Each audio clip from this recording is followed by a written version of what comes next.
afternoon, I got popped at night. I'm not the only person that it's happening to, though.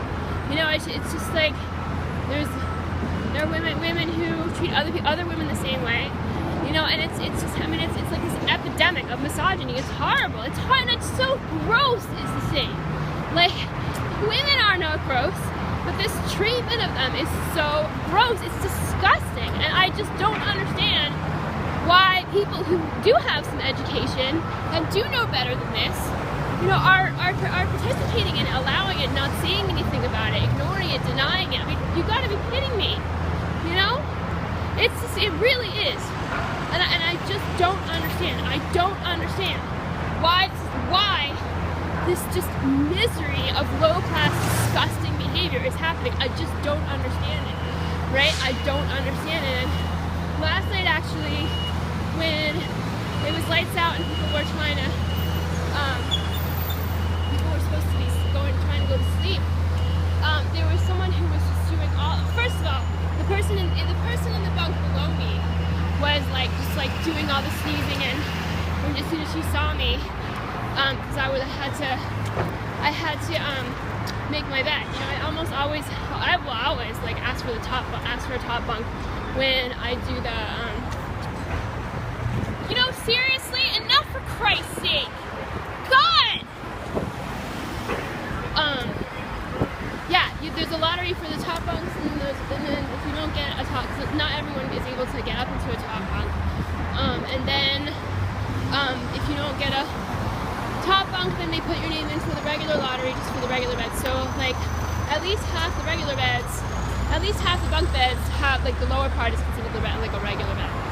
So the person in the regular bed below me was like, as soon as she saw me, like, I don't even know if she knew it was me.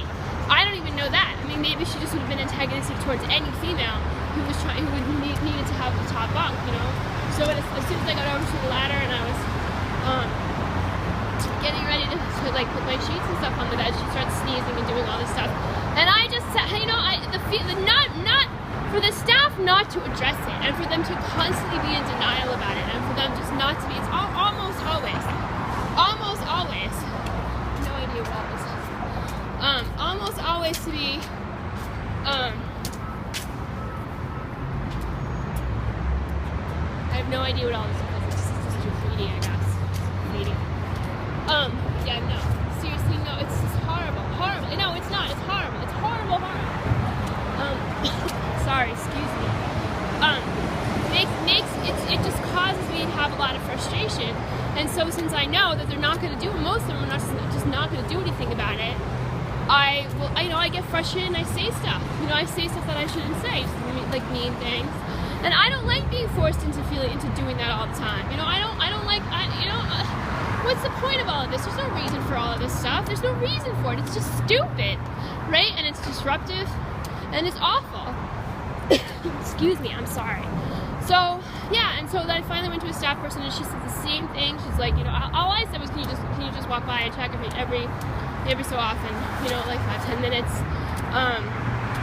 And she was like, oh, well, people just have to cough. I'm like, no, that's not what it is. It's sexual harassment, right? And then there was someone else who was doing this horrible coughing, like really, really loud, really, really aggressive. It seemed like she was doing it for like an hour at least, and I even woke up in the middle of the night and she was still doing it. And it was just like, it was really, really, really loud and very obvious that she was being harassing, and she was pretty close to me, whoever it was, and it's just, and then again this morning, you know, people coughing here and there, and then someone who was that same person I've been writing about on my written blog called Things I Wrote. She just, I guess since I was gone in the past, you know, several weeks, she and her friends have decided that a table near my locker, which I'm sure they weren't thinking about it being near my locker, is where they like to, you know, sit and kind of congregate and get people who turn into sort of a group of friends, that kind of thing. It just happens to be near my locker, and every time she sees me, she coughs at me, right? But she'll sit there near my locker, and while I'm at my locker, she'll be coughing at me, and she knows the staff isn't going to do anything. She knows that, and they don't. You know, I mean, whatever, one person said, oh yeah, I'll speak to her over the past few days, and then, you know, whatever the person said to her did not stop her from coughing at me. You know, she's still doing it. Right, and she was doing it this morning, and I went and I told the staff person, and I said, she's harassing me, and I said also the stuff that was happening last night. 33 JC. Yeah, I see vertical letters and then 33 JC. I'm never gonna be free of this. Never. Are you happy now? Right? Are you feeling good about yourself? The one who did this shit to me? Why don't you fucking leave me alone?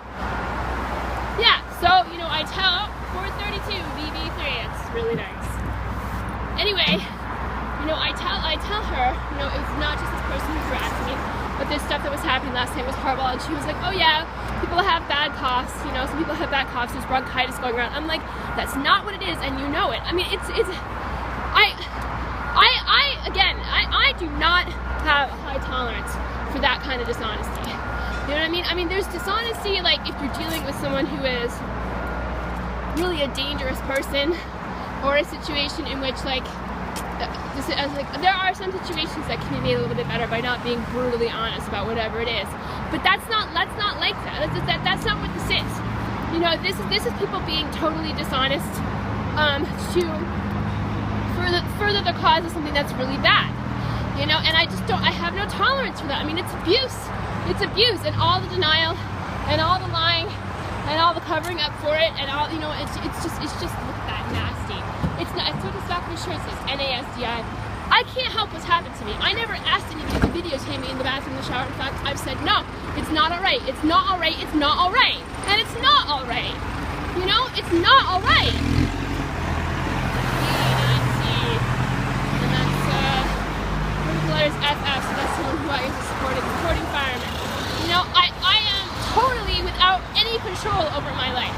Right? And not just do I have no control over my life, I can't stop people from invading my life all the time and being horrible to me and about me all the time. I just, take some responsibility for the fact that you're totally destroying somebody's life. I don't want to live like this. I do not want to live like this.